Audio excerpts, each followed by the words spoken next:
کوچه ما بخش 29. کوچه ما مثل آدمهایش دل شوریده و سودا زده داشت.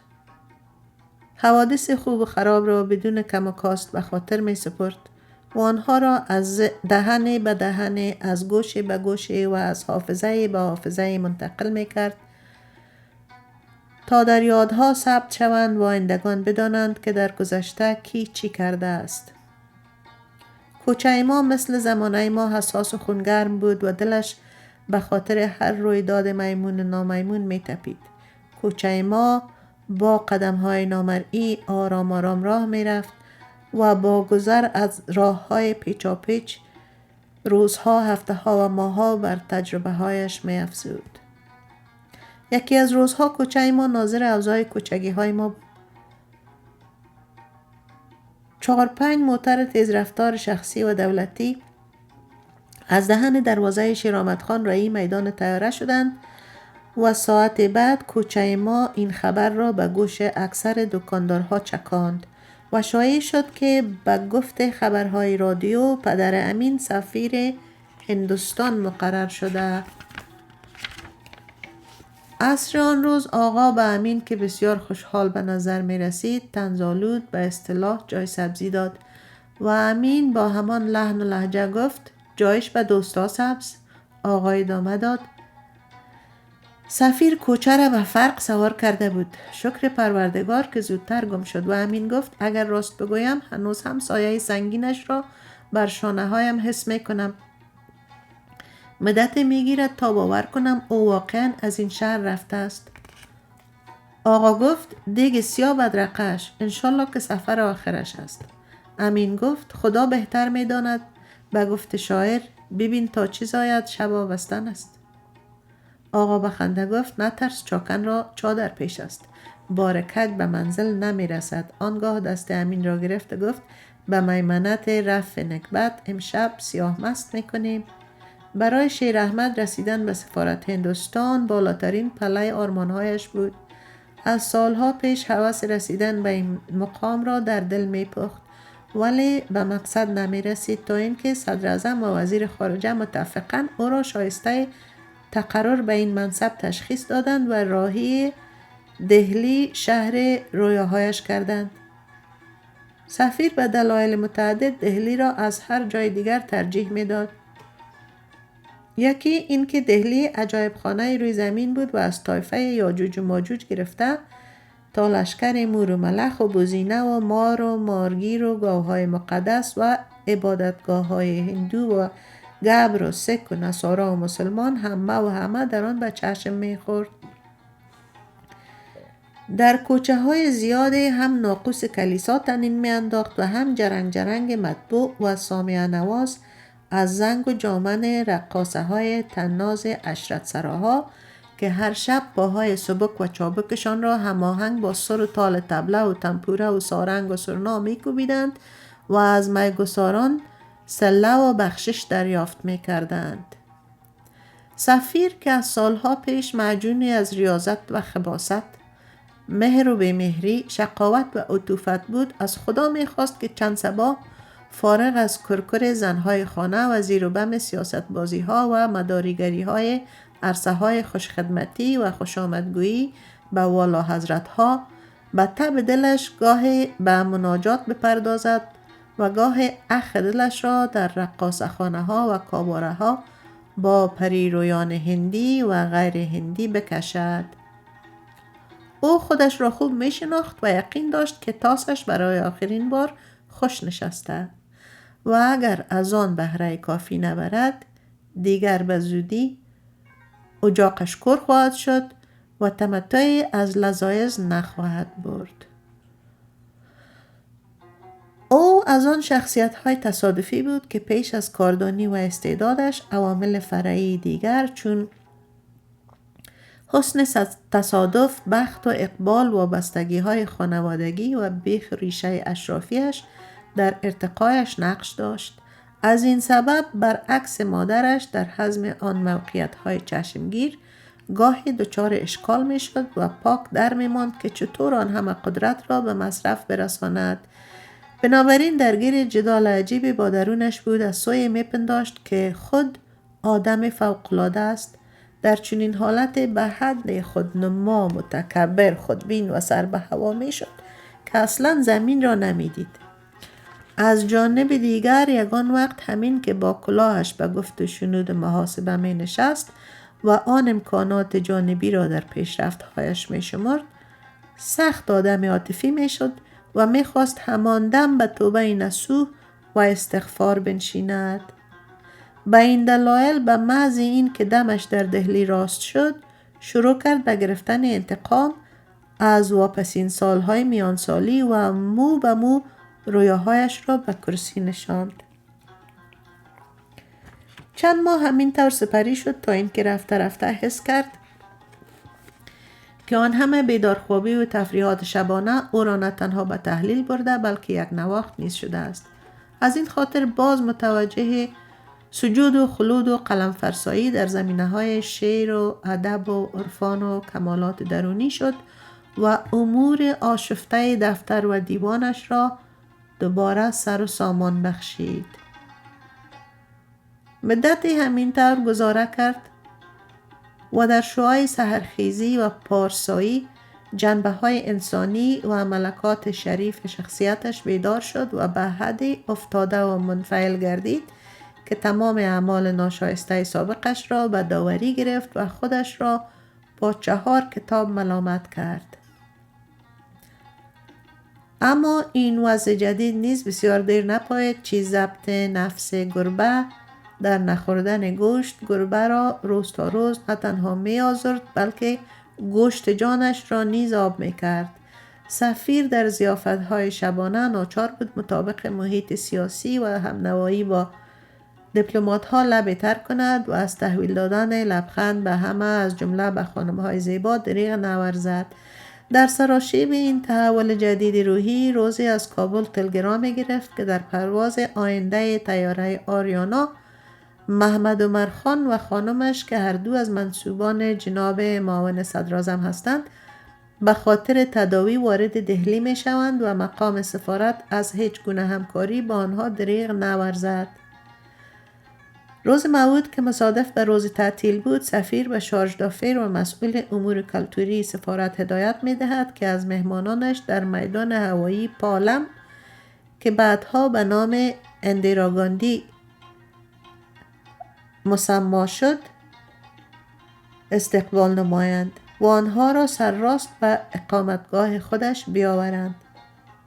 نزدیک چاش سفیر با آن زن شوهر در مدخل باغ اقامتگاه در چنکیاپوری دهلی خوش آمدید می گفت و از آنها دعوت می کرد که تا پایان مدت معالجات مهمان او باشند و از رفتن به هتل پرهیز کنند.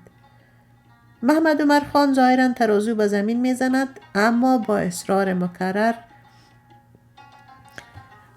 مکرر سفیر بد نمی بیند که مدت هواسانخور سفره سنگین آن مرد خرپول باشند.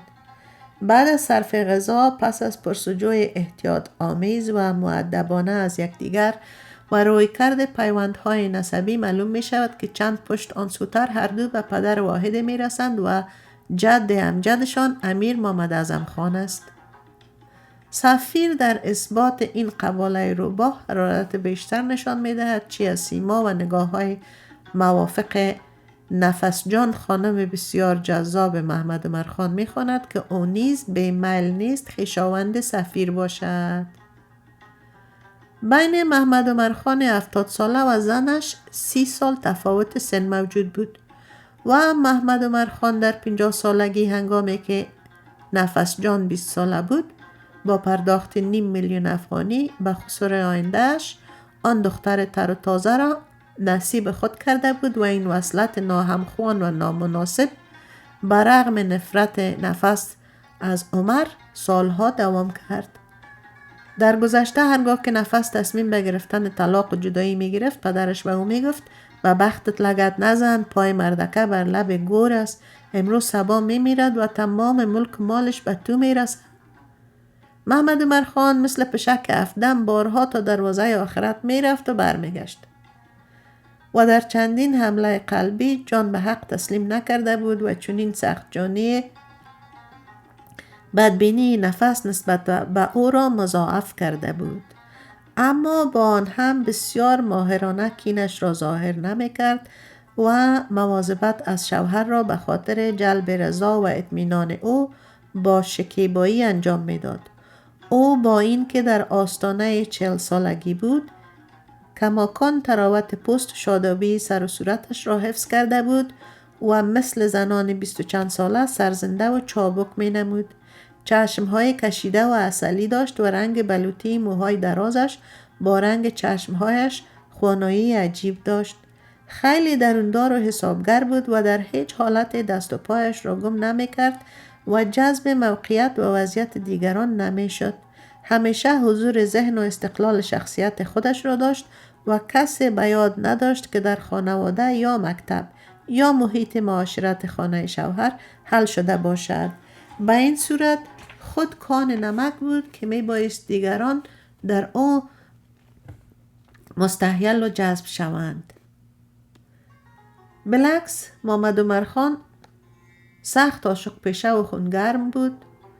به تعداد پیراهنهایش زن که نکرده بود و پیش از عروسی با نفس در هر ماه و سال چندین لعبت دلخواه را به دام می انداخت و چون زالو شیره و شربتشان را می مکید. اما همین که خود به دام نفس افتاد یک پارچه موم شد و مثل گل ناپخته و نارس شارید. گفتی مگس نیمه جانی در جال عنکبوت گیر کرده است. حاضر بود به خاطر نفس 100 بار جانش را بگیرند.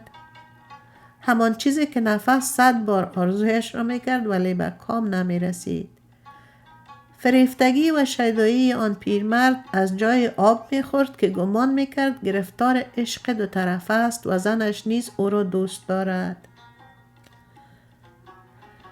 بعد از چند روز اقامت مهمانها در اقامتگاه سفارت، محمد عمر خان و شیرآمد خان با هم رفیق شدند و یکدیگر را به چه کاکا جان خطاب میکردند و در فرصتهای بیکاری با هم مزاح و شطرنج میکردند.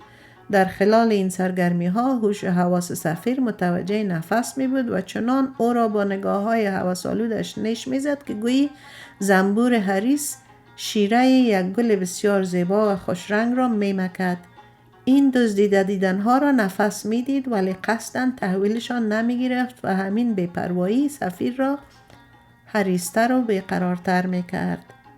شامگاه که هوای باغ ملایم و مطبوع می شد، هر سه به ایوان یا برنده طبقه اول عمارت که مشرف به چمنها و باغچه های گلاب مرسل بود و سقف بلند و سفید آن چندین بادپکه سقفی برقی نسیم خوش مصنوعی می پراگند، آنها آرام آرام گلوتر می کردند و از هر دری سخن می راندند.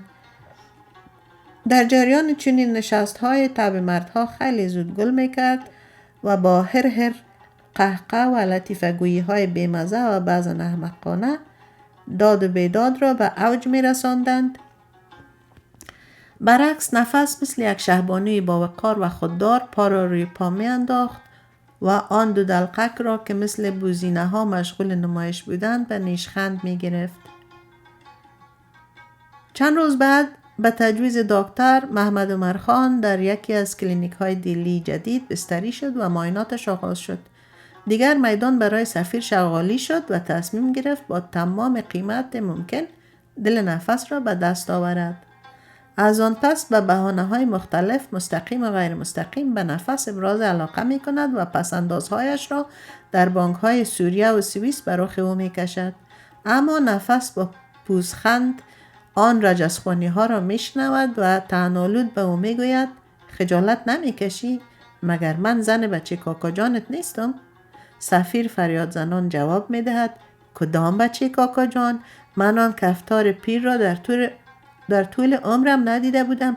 اگر پای تو در میان نمی بود در همان هفته اول دمش را گره می زدم، ولی چی کنم که به محض دیدن تو عقل و خردم را از دست دادم و چور و پاک دیوانه شدم.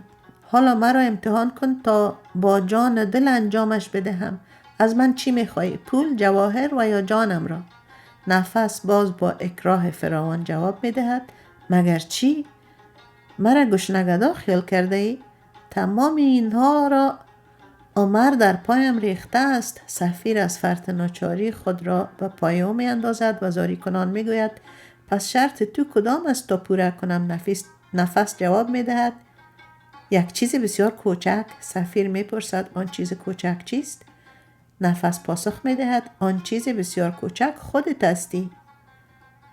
سفیر با تعجب می پرسد من؟ نفس جواب می دهد هان، تو که باید چشم و گوش بسته به فرمانم باشی و ما بقیه عمرت را با من بگذرانی. سفیر گمان میبرد که نفس شاید به داشتن روابط پنهانی عاشقانه با او اتفاق کند و در ازای آن محض از مال و منالش استفاده کند، اما هیچ باورش نمیشد که این زن فتان و مرموز تا خط آخر با او پیش می رود و از فرط حیرت گیج می شود و خاموش می ماند. نفس صدایش می زند ترسو حرف بزن، چرا زبانت بسته شد؟ سفیر به حد زده می پرسد با عمر چی می کنی؟ از او طلاق می گیری؟ نفس جواب می دهد بعداً می گویم. ختم بخش 29.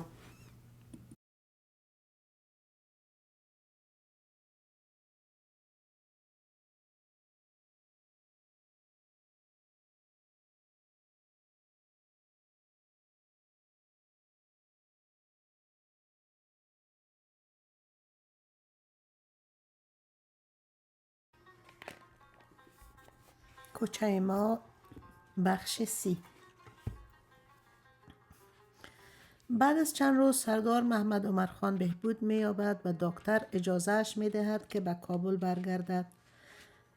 پس از ترک شفاخانه باز در مقام برادرخوانده سفیر با اعزام و اکرام بیشتر مقیم اقامتگاه سفارت می شود و به اصرار بچه کاکا جانش تصمیم می گیرد مدت دیگر همانجا بپاید و از هوای اواخر پاییز دهلی که زمین و زمان در عطر تند درختها و گلهای معطر هندی غرق می شود و گرما به اعتدال می گراید مستفید شود.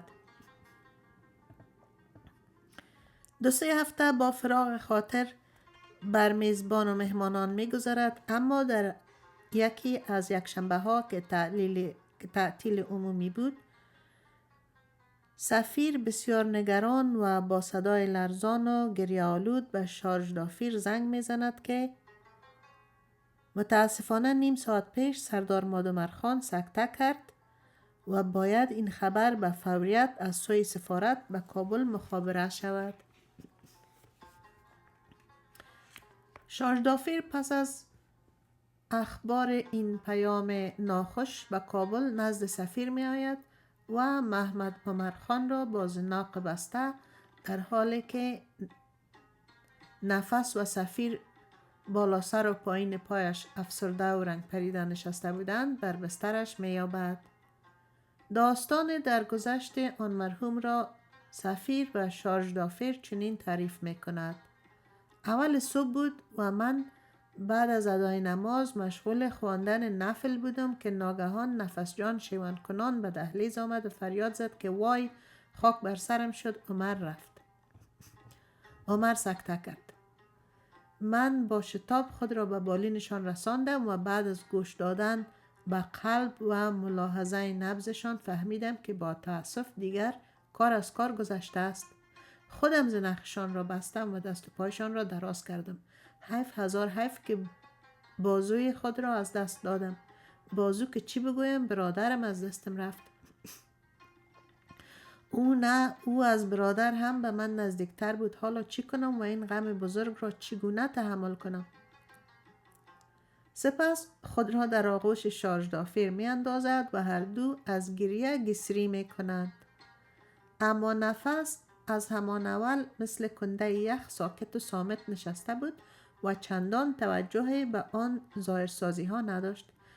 در برابر سخنان تسلیت آمیز شارژ دافیر فقط مختصراً تشکر کرد و گفت مقدر خداوند همین بود، بنده عاجز است. این بار اول بود که از زبان سفیر کلمات نفل و تعبد و سجاده بیرون می پرید. با توجه به معاصی شبانه او شارژدافیر نزدیک بود شاخ بکشد.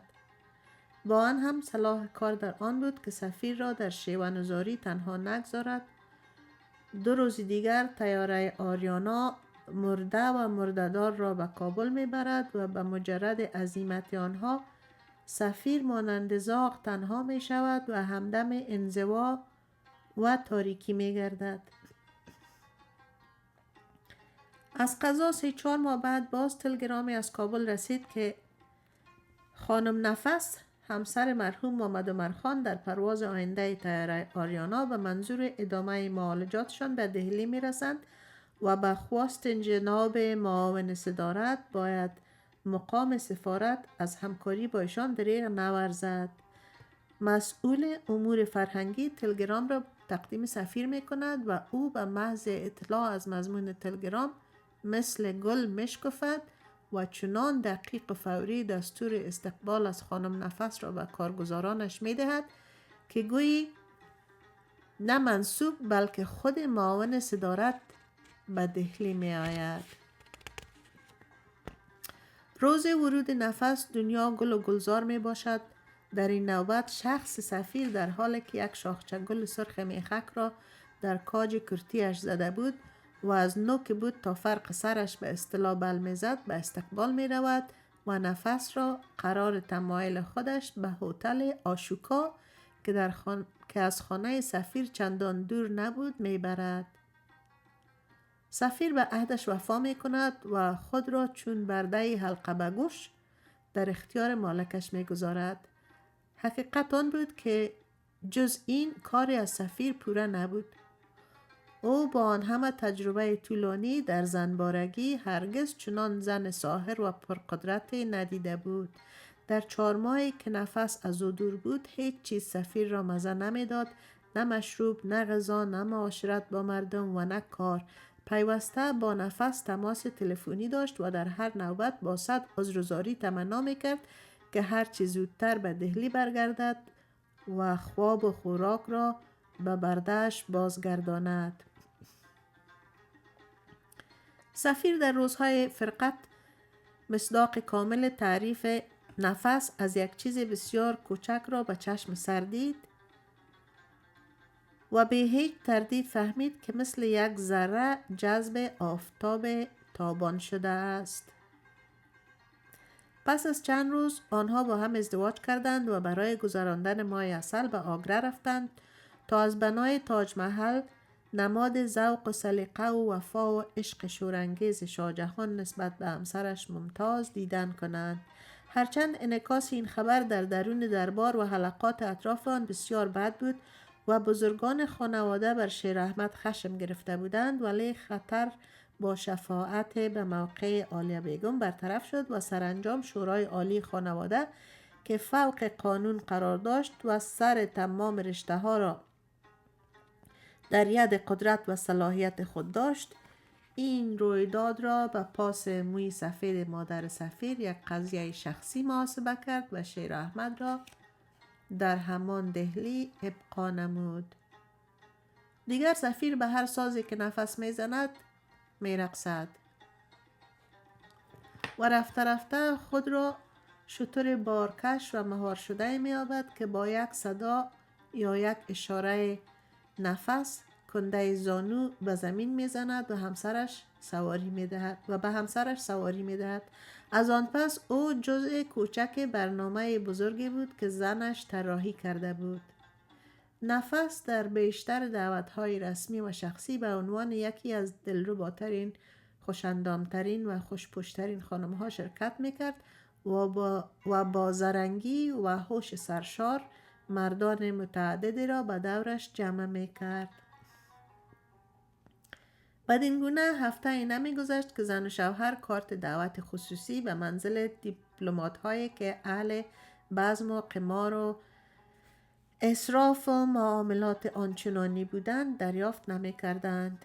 در چنین شب‌های نفس نه تنها در پشت میز قمار در باد کردن دلار و کلدار هندی کوتاه نمی آمد، بلکه بر تعداد شیفتگانش می افزود و آنها را مداریوار بر سر انگشتهایش می چرخاند.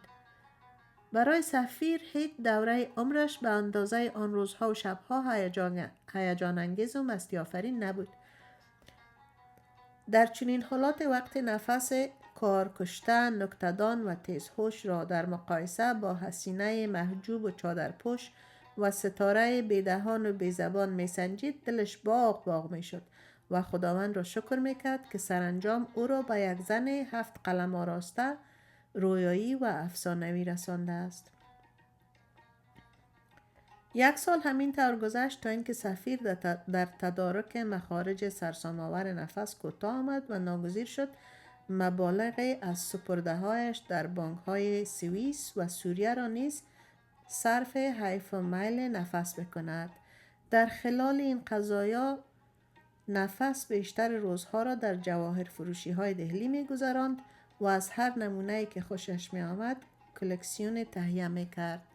سرانجام سفیر چاره نیافت جز این که باز با یکی از شبکه‌های مورد اعتماد قاچاق هیروئین ارتباط برقرار سازد و از آنها طلب استمداد نماید. چندی نگذشت که مردی به نام لکراج سراغ سفیر را در اقامتگاهش گرفت و به نمایندگی از شبکه شرایط جانب باند را بازگو کرد و سفیر همه را پذیرفت. مطابق توافق طرفین، یا سفیر یا زنش یا هر دو، در فواصل هر 2-3 ماه محموله های مواد مخدر را از لکراج دریافت بدارند و آنها را با استفاده از پاسپورت دیپلماتیک در امارات متحده عربی به گماشته های باند تحویل بدهند و حق سهمشان را به دینار یا دلار تحصیل نمایند. این داد و گرفت چندین بار بدون دردسر انجام شد تا اینکه ماموران ضد قاچاق میدان هوایی پالم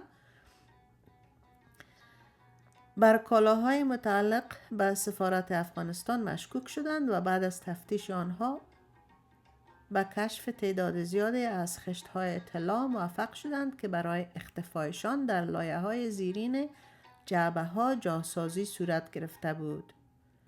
تا سفیر به خود جنبید این خبر از رادیوی آل اندیا پخش شد و تفصیل کامل آن در روزنامه تایمز آف اندیا به نشر رسید.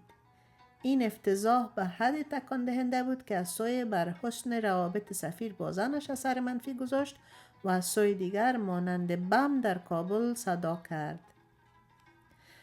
دیگر نفس شکی نداشت که پیغام عزل سفیر منتشر خواهد شد و او به عنوان گاو دوشی یگانه ارزشش را از دست خواهد داد.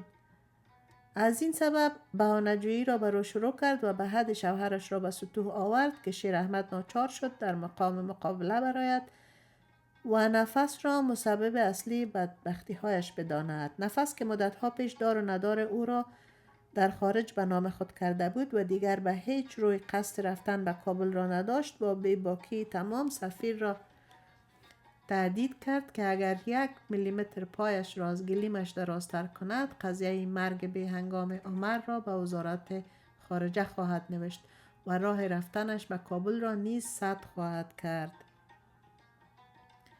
با این تهدید بالهای سفیر خوابید و زبانش لال شد.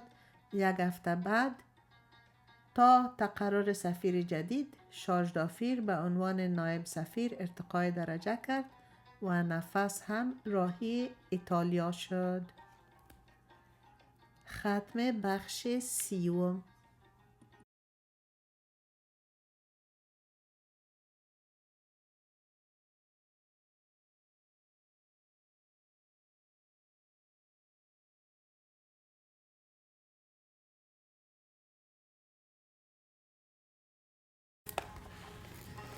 کوچه ما بخش 31. وقتی خبر رسوایی سفیر به کوچه رسید، به جز 2-3 نفر از جمله معیدین چاقوساز همه به این باور رسیدند که در نزاع بین امین و سفیر که منجر به تشهیر امین به صفت دعری کمونیست و عاق پدر و خانواده شده بود، شاید امین بر حق بوده باشد. چی اگر سفیر آدم خوبی می بود، هیچ وقت بر سر زنهای عفیف و نیک نامش انباق نمی آورد و با وصف برخورداری از حشم و خدم و ملک و مال قاچاقبری نمی کرد. اما امین از این حادثه هم متأثر بود و هم خوشحال. متاسف از این که برخی مانند کبیر دلاک به خاطر عناد بدون دلیل او را در لحاف بیمار پیچیده بودند و می گفتند عاقبت گرگزاده گرگ شود و خوشحال از این که کثیری از کوچگی ها اکنون او را در قیاس با اعمال ناصواب سفیر براءت داده بودند. و دوباره قاش پیشانی هایشان باز شده بود.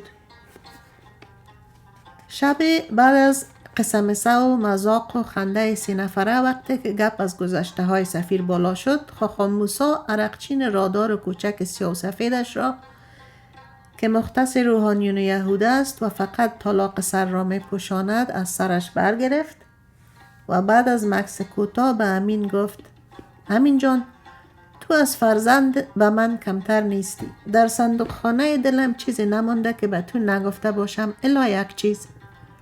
می ترسم این راز را به گور ببرم و تو از آن بیخبر بمانی. از این جهت از تو اجازه می خواهم که یک گوشه دیگر زندگی پدرت را که بسیار محرم است و در خانه تا نیز به استثنای مادر اندرت کسی از آن خبر ندارد برایت افشا کنم. امین پاسخ داد: خاخام موسی، شما مثل یک انسان جوانمرد با من پدری کرده اید، همان کاری که پدرم با من نکرده است. هرچی صلاح شما باشد.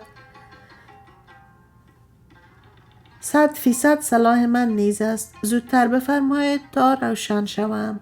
موسی گفت: بسیار خوب. قصه از این قرار است که در جمع فراری های پار دریا به افغانستان 2 برادر بسیار جوان داغستانی به نام های خیرعابد و خیر محمد نیز با ما همراه بودند که حکومت بلشویکی پدر و مادرشان را به جرم فعالیت های ضد انقلابی به سایبریا تبعید کرده بودند و آنها از ترس تعقیب چکا سازمان وقت جاسوسی شوروی به ما پیوستند و سرانجام خود را به اینجا رسانیدند.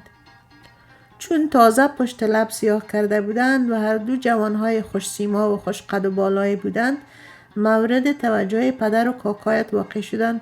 خیرعابد را پدرت و خیر محمد را کاکایت غلامت خان به صفت راننده استخدام کردند.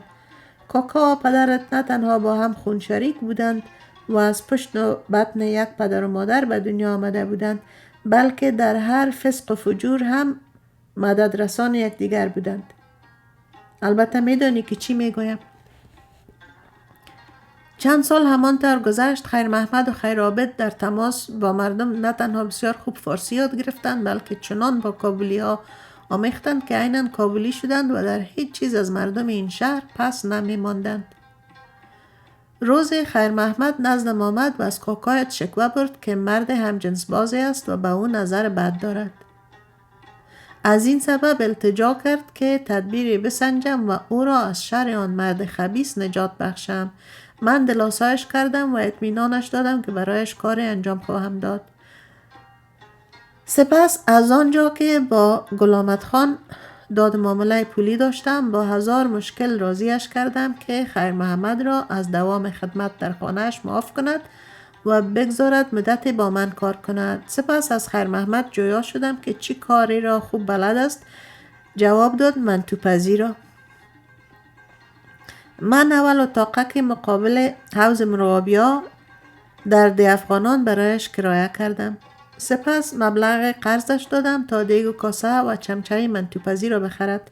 او همین کار را کرد و مدتی با دیگ منتو، منقل، آتش پشت سینمای کابل و مکتب استقلال می نشست و در ظرف 1 روز 2-3 بار دیگش پر خالی می شد تا اینکه کارش بالا گرفت و به او مشوره دادم که در رسته کلچه‌پزی های بازار شاهی که مختص مهاجرین پار دریا بود دکان باز کند و عوض منتو کیک و کلچه بفروشد.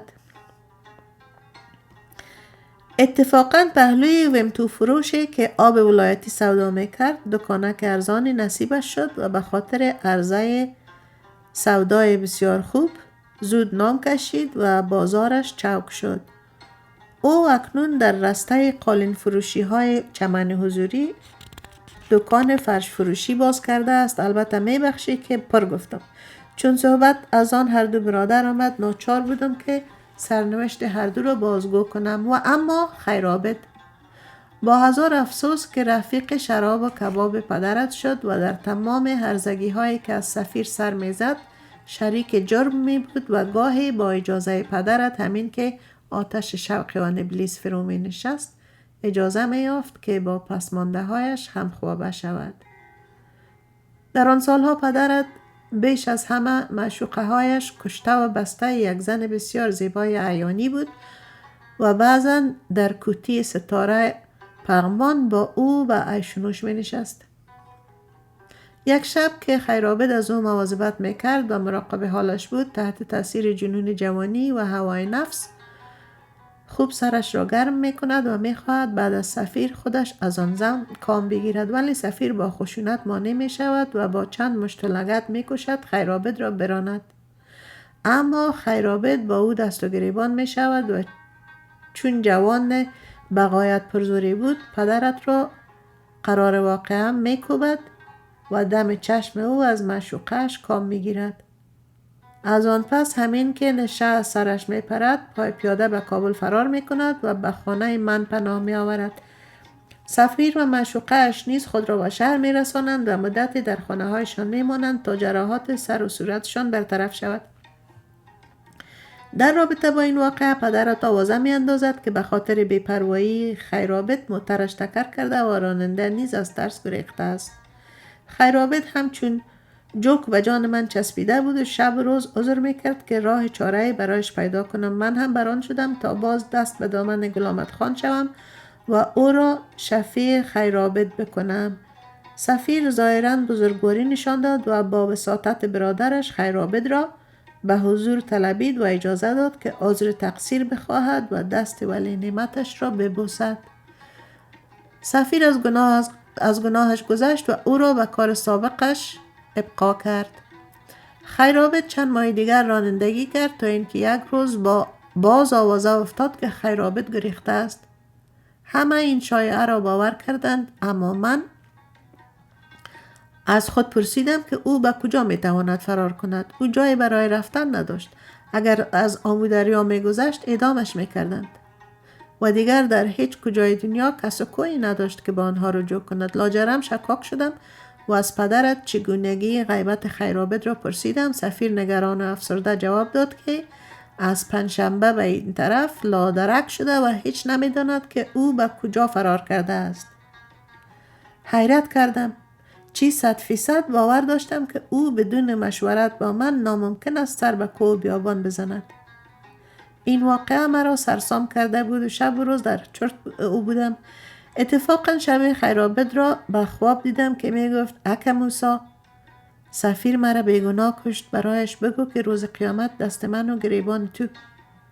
از خواب پریدم و بر سر جایم نشستم. مادر زلیخا نیز بیدار شد و پرسید مردک تو را چی می شود؟ آیا سیاهی پخشت کرده بود؟ خواب عجیبم را برایش قصه کردم و او هم در شگفت شد و گفت جنتا نصیبش مثل این که زمین ترکید او را قرد کرد. اما نپرسیدی که چطور پرده از راز برافتاد. کسی به گوش ستاره مادر اندرت چکانده بود که من رمال جادوگر هستم و در فوت و فن رام کردن شوهران نامهربان و ابطال سحر و چی همتا ندارم. ستاره به خاطر نرم کردن دل پدرت روزی مخفیانه به دیدن من آمد و آرزو کرد که شوهرش را از چنگ زنهای هرزه نجات دهم و به او بازش گردانم. من که مشتاق حل معمای لادرک شدن خیرعابد گفتم با یک شرط شوهرت را به تو باز میگردانم که تو راز مفقود شدن خیرعابد را برایم برملا کنی. او مذبذب بود و نمیخواست مهر از لبهایش برگیرد، اما سرانجام به قید قسم و گرفتن تعهد از من به حرف آمد و قصه کرد که بعد از ناپدید شدن خیرعابد سفیر هر شب چیق زنان از خواب می پرید و به گریه می افتاد. هرچی از او علت ناراحتیش را می پرسیدم جواب نمی داد و حتی بر من خشم می گرفت، تا اینکه یک شب خودش پس از رویت آن کابوس به پایم افتاد و گفت که به خاطر خدا سخنش را بشنوم و از گناهی که کرده است به کسی چیزی نگویم.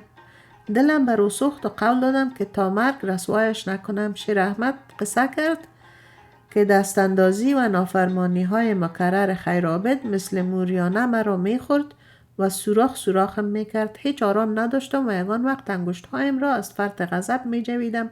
بالاخره بران شدم که او را از سر راه بردارم. قصدم را به گل احمد گفتم و موافقتش را جلب کردم و بر آن شدیم که عین الدین رئیس ترانسپورت و نیک محمد تکدار را هم که در هر کاری با ما شریک بودند با خود همراه کنیم. سپس به بهانه میله و تماشای مهتاب شب 14 روانه باغ ما در بینی حصار شدیم.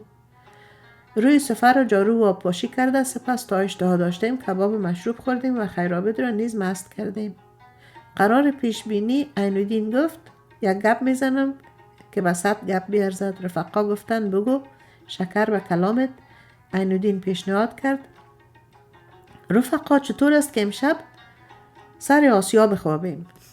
همه لبک گفتند و من به خیرعابد دستور دادم که از مهمانخانه برای 5 نفر توشک لحاف رویکش و متکا را بار موتر کند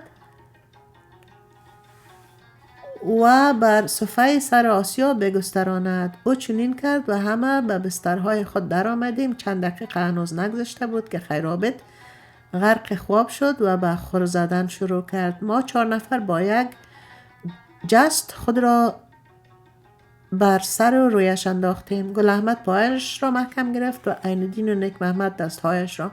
من بر صندوق سینه‌اش نشستم و فریاد زدم چوچه سگ روس، حال به سزایت میرسی.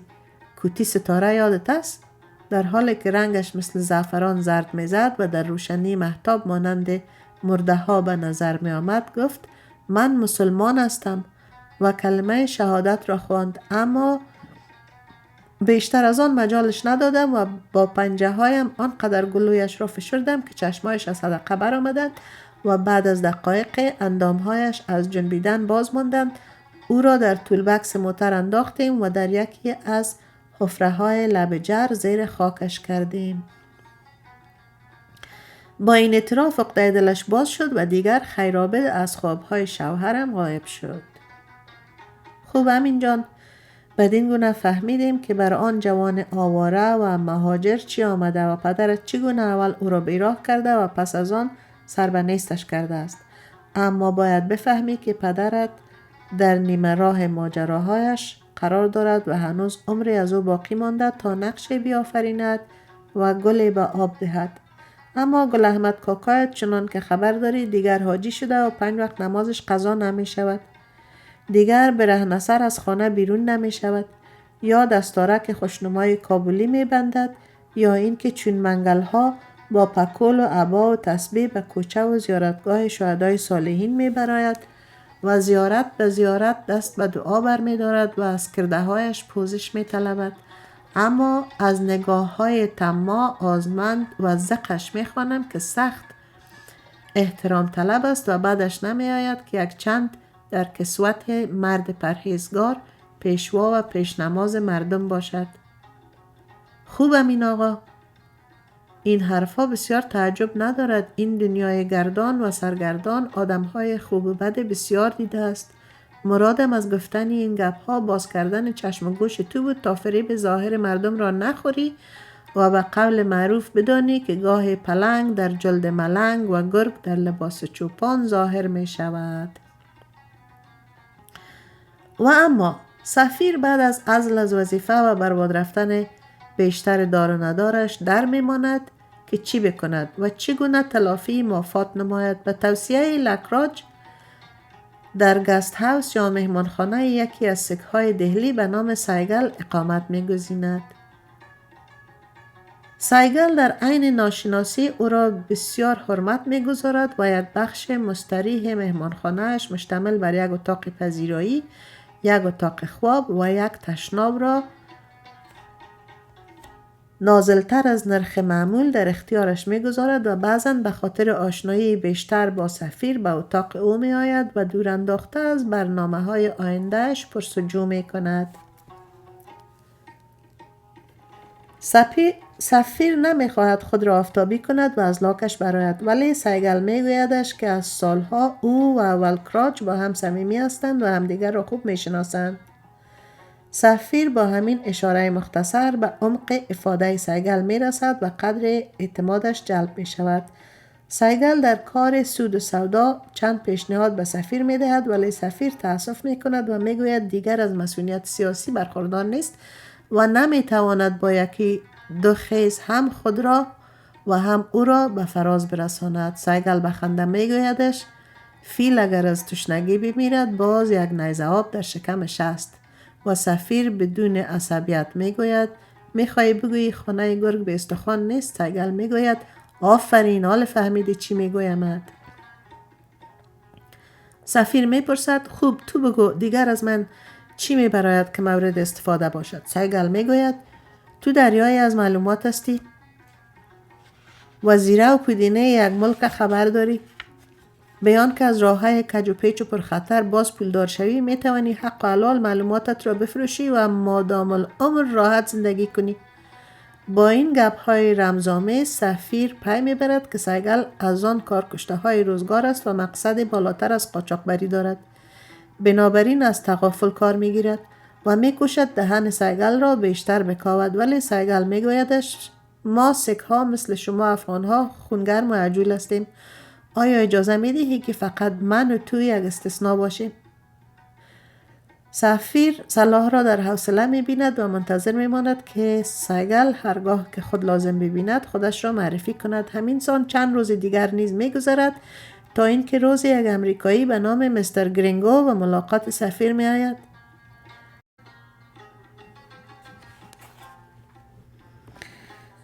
او می گوید که در یکی از مؤسسات پژوهشی یا ریسرچ امریکایی کار می کند و علاقمند آشنایی با کسانی است که افغانستان را خوب بشناسند و بتواند برای مؤسسات ما مطالب دست اول تهیه کند.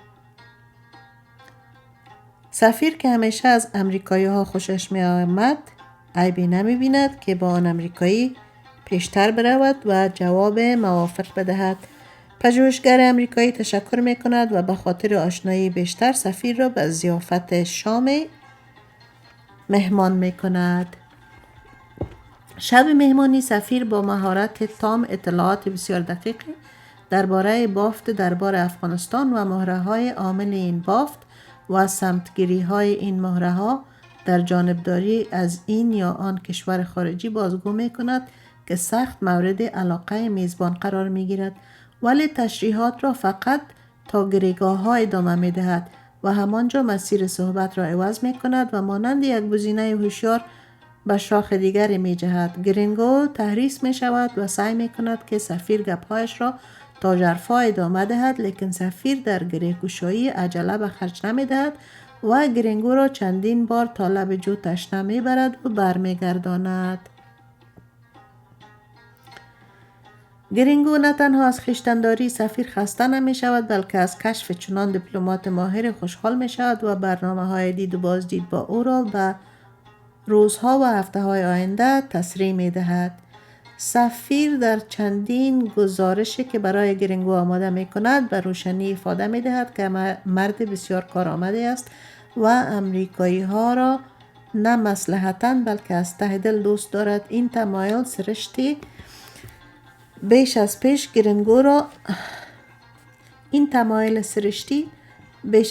گرینگو را ترغیب می کند که سفیر را با ذرایع مختلف کمک کند تا از زاویه برآید و دوباره فعال شود.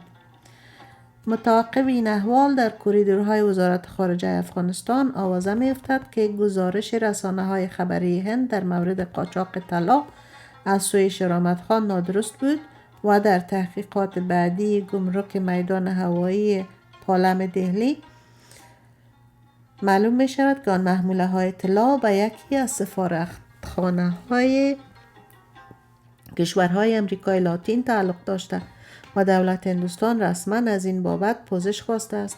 هیچ کس نمی داند که مدرک بیگناهی سفیر در کدام اداره است و دولت هند کی و چگونه شیرآمد خان را بری الذمه اعلام کرده است. من وصف این افوا به کمک دستهای نامعلومی به کرسی می نشیند و بیگناهی سفیر سابق افغانستان در دهلی به ذهنیت غالب مبدل می شود. شب شیرآمد با گرینگو باز حشر و نشر دارد که رادیوی کابل خبر تقرر او را به حیث وزیر مشاور پخش می کند و دهان سفیر سابق از تعجب باز می ماند. سپس گرینگو در یک ملاقات خصوصی به شیرآمد گوشزد می کند که در کابل یک دوست مورد اعتماد ما به دیدنت می آید و از تو در جهت اهداف مشترک ما کمک می خواهد. برای اینکه همدیگر را بشناسید بریده جناح راست کارت هویتم را به تو نشان خواهد داد و تو آن بریده را با بخش اصلی کارت که حالا به تو خواهم داد تطبیق بده. چند روز بعد وزیر مشاور در میدان هوایی دهلی با گرینگو، سیگل، لکراج و جمعی از همکاران سابقش اعضای سفارت افغانستان در دهلی وداع می کند و روانه کابل می شود. ختم بخش 31.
کوچه ما بخش 32.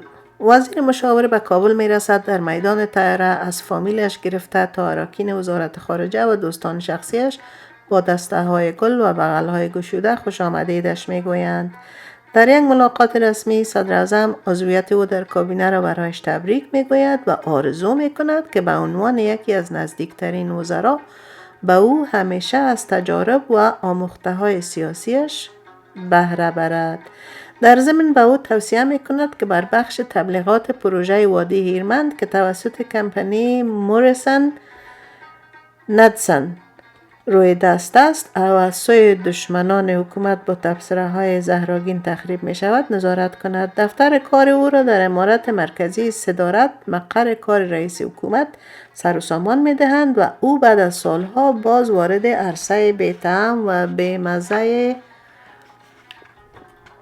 امور داخلی می شود که در آن نه از زرق و برق زندگی دیپلمات ها خبری است و نه از فراغت محیط سفارت که می توانست همزمان به دنیا و دینش برسد و هم خرما و هم ثواب کومایی کند. او در دیدار با صدر اعظم گمان می برد که مسئله مربوط به ازدواجش با نفس و افتضاح قاچاق طلا در صدر آجندا قرار خواهد داشت، اما صدر اعظم از هر چیزی میپرسد بغیر از همان دو موضوع و چنین اغماض حیرت زده اش میکند. چند هفته میگیرد تا او آشنای کانال های جدیدی امور مربوط میشود و با تیزهوشی در مییابد که چند دسته کوچک اما بسیار فعال با 100 زبان پروژه وادی هیرمند را در اذهان میکوبند و بی توجه به خوب و بدش یک صدا آن را به زیان مملکت میدانند. در ردیف مخالفان حکومت نه کسی میل دارد پشت ورق را بخواند و نه حال حوصله و فهم چنین جرفندیشی های موجود است برای ابراز مخالفت با پروژه یا برنامه، همین بس که آن برنامه مورد تایید حکومت باشد. از سوی دیگر داستان‌های تکان دهنده و عجیبی در مذمت از دشمنان دولت مخصوصاً کمونیست‌ها دهان به دهان می‌گردد و به شایعات مقرون به حقیقت تبدیل می‌شود. فوبیای ترس از بلشویک‌ها خانه به خانه بال می‌کشد و کلان‌های مجرب خانواده مکتبی بچه‌هایشان را از نزدیکی با کمونیست‌ها که اینجا و آنجا سر بالا کردند برحذر می‌دارند و از زبان مهاجرین پار دریا قسم می‌کنند که به امر استالین هر سال ده‌ها هزار غیر کمونیست را صابون می‌پزند و کودکان مسلمان را در کودکستان‌های مخصوص با نشان دادن باغ‌های سرخ و زرد و حیله‌های شیطانی چنان گمراه می‌کنند که در نوجوانی نه پدر و مادر، نه ننگ و ناموس، نه قوم و قبیل و نه دین و آیین آبا و اجدادشان را می‌شناسند. در این سمت با همان سهولتی که دشمنی با حکومت و سرمایه‌داری از جانب مقابل قبول شده بود، دوستی با حکومت و سرمایه‌داری نیز چشم بسته پذیرفته شده بود و برای حسن شهرت مقامات مسئول همین کافی بود که سایه سر پادشاه اسلام برقرار است.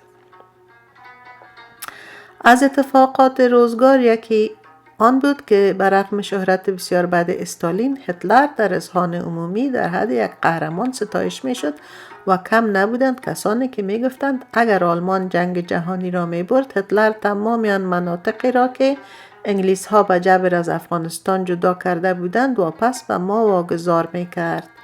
در این میان حتی روایت میشد که آقا محسن نیز پس از شکست آلمان و انتحار هتلر خود را در یکی از اتاقهای خانه‌اش قفل کرده و در عین گوش دادن به نطقهای ریکارد شده هتلر به وقفه ها اشک ریخته است. به این صورت در آن دور و زمانه سیاست بیشتر بار عاطفی داشت تا عقلانی، هرچند که عقلای قوم کم نبودند و در ردیف گرگ‌های باران دیده که جنگل ترسناک جامعه را در اختیار داشتند، اینجا و آنجا یگان گل سرخ نیز سر برآورده بودند. در چنین هوا و فضای شیر احمد توظیف شد تا از نفحه و نفسش چیزی در سرنای به دم و دود مطبوعات حکومتی بدمد و کاه را کوه بسازد تا دهانهای پاره آوازگرهای سرچوب که همیشه بر کارهای خوب حکومت نیز می گرفتند دوخته شوند. به این مناسبت چندین مجلس نمایشی و فرمایشی با رئیس مستقل مطبوعات تشکیل می دهد تا یاد بگیرد که چگونه گرد بیان گیرد و روی مردم گپره و ساده دل را به سوی دشت و دمن وادی هیرمند بگرداند.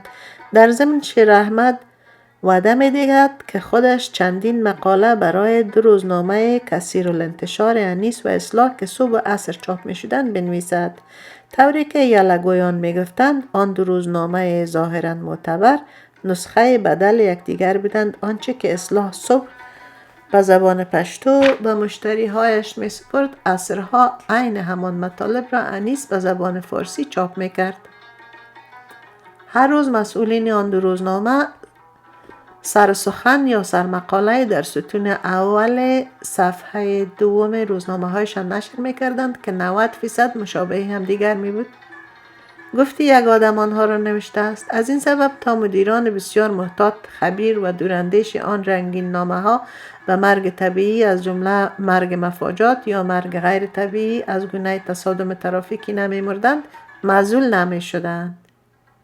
بیشتر مشترکین انیس و اصلاح را بقالها، خرده فروشها و عطارها تشکیل می دادند. هیچ کاغذ باطله ارزانتر از کاغذ اصلاح و انیس نبود و نرخ یک سیر آن در بهترین شرایط از 80 افغانی بالا نمی رفت. در ضمن اگر خدا گردنم را نگیرد تا جایی که به خاطر دارم از سرکاتب به بالا همه مجبور و مکلف بودند که مشترک روزنامه اصلاح باشند تا در ساعت بیکاری در دفاتر عوض مگسپرانی آنها را توبالا نمایند. دکتر محمد انس خان یکی از وزرای بزلگو و توزهوش مطبوعات سالها بعد هنگامی که روزنامه انگلیسی زبان کابل تایمز نیز به دنیا آمد در توصیف آن رقیمه های همقد و همقواره چنین گفت: اصلاح جمع نیست جمع کابل تایمز مساوی 0. و همان انس خان خودش هنگامی که وزیر مطبوعات بود در پای پیشنهاد رئیس باستانشناسی که در هیچ نقطه تاریخی اجازه حفریات خواست خواسته بود چنین نوشته بود: هیچ لازم نیست، همان خاک 100 بار بهتر از ما آثار مدفون باستانی را حراست میکند. و اما رئیس دندان طلایی مطبوعات که سر و کارش با وزیر تیز دندان مشاور افتاده بود آدم چمچمست، خیله، خودخواه و شکمسیر بیسواد بود. دلش شاعری و نویسندگی میخواست اما استعدادش را نداشت. شبهای زیادی برای ساختن چند بیت محمل و بی‌قافیه چندان زور میزد که رگ پیشانیش شخ میایستاد و صبحها آن غزلواره ناموزون و خنده آور را برای 2 شاعر مطبوعاتی که یکی مظلوم و متواضع و دیگر پرخاشگر و جسور بود میخواند و تلویحاً به آنها افاده میداد که اگر عیب و نقصی در سرودهش میبینند در طرفش نمایند. آن 2 شاعر بیچاره ساعتها با هم می نشستند و با تصحیح اشتباهات عروضی و دستوری آن غزل سرانجام غزل تازه انشا می کردند که رئیس را خوش می آمد و آخر یگان ماه از او تقدیرنامه و بخشش های دریافت می کردند. به این صورت سرانجام رئیس مستقل مطبوعات یا نیم مستقل مطبوعات صاحب دیوان شد و کتاب منظومش به زیور طبع آراسته گردید. اتفاقا در آن روزها رهی معیری غزلسرای نامدار ایران به دعوت شماری از دوستان شعرشناس افغانش از جمله گویا اعتمادی به کابل آمد و شبهای زیادی با گویا و نوید تب آزمایی کرد و با شماری از خانواده های فرهنگ دوست کابل نان و نمک شد. رهی که سراهنگ را از سالهای پیش ارج می نهاد به رسم افغانها 4 زانو در برابر سراهنگ نشست و گوش به صدای آسمانی او داد. وقتی که سراهنگ غزلی از سنایی حافظ بیدل را میخواند هم او و هم رهی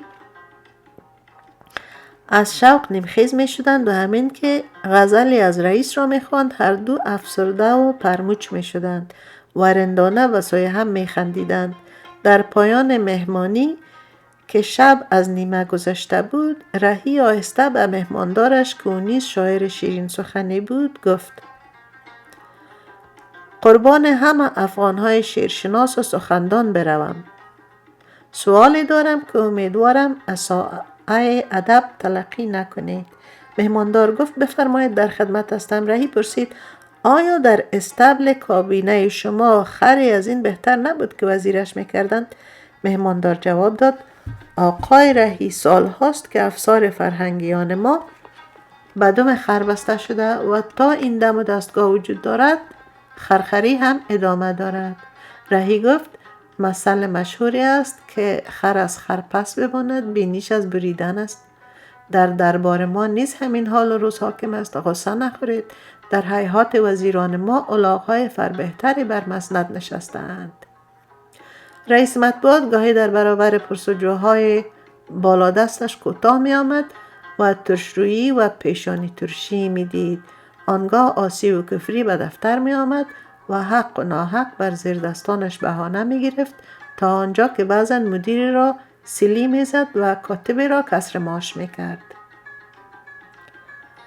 روزی پس از این که 1-2 نفر از مدیران دفاتر را به آب می کند به صحن سرای ریاست می برد و برگلکارها و مزدورکارها که مشغول ترمیم شکست و ریخت پیاده خانه ها می باشند فی می گیرد و با همان زبان آنها را توبیخ می کند که مادونانش را سرزنش کرده بود.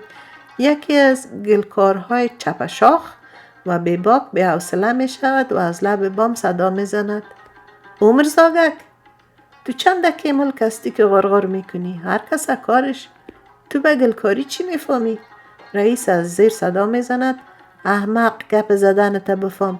من وزیر هستم، عضو کابینه. گلکار صدا می زند: مفت، برو مرزاگک هر لالو پنجو وزیر نمیشه. سر و کلت به وزیر نمیمانه. اگه پایین شدم در گل گورت میکنم. رئیس قلوه سنگ را از پیش پایش برمیگیرد و به گرده گلکار میکوبد و گلکار که دم دستش سنگ نمی باشد سطل مساله آبگین را یک جا بر سر رئیس خالی میکند و رویش را از دنیا میگرداند. بدو شروع می شود و چند تا پیاده به بام می برایند و بنا را زیر مشت و لگد می گیرند و دستهایش را به پشت سرش می بندند. ساعتی بعد پلیس ها می رسند و خاطی را به بندی خانه می برند. چند هفته بعد وقتی که رئیس از قهر می افتد عاجزه عریضه به دست اجازه ملاقات می خواهد. رئیس بارش می دهد و می پرسد چی داری مادر؟ عارض عریضه‌اش را پیش می کند و رئیس به محض خواندن القاب باز منقلب می شود و با تبختر به پیرزن می گوید نه ما یک جیم هم داریم و نه به معنی سخن رئیس نمی رسد. اما مدیر تحریرات که بلد باریکی کار بود عریضه را از دست پیرزن می گیرد و عوض عین سوات رئیس صاحب مطبوعات می نویسد عین جیم رئیس صاحب مستقل مطبوعات و عریضه را دو دسته تقدیم مافوقش می کند. با دیدن حروف عین و جیم رئیس مستقل مطبوعات از سر رضامندی هم می کند و بعد از خواندن عریضه زیرش می نویسد من از سر تقصیر غلام نبی گلکار گذشتم و از ماموریت محترم پلیس می خواهم که نام برده را رها نماید. ختم بخش 32.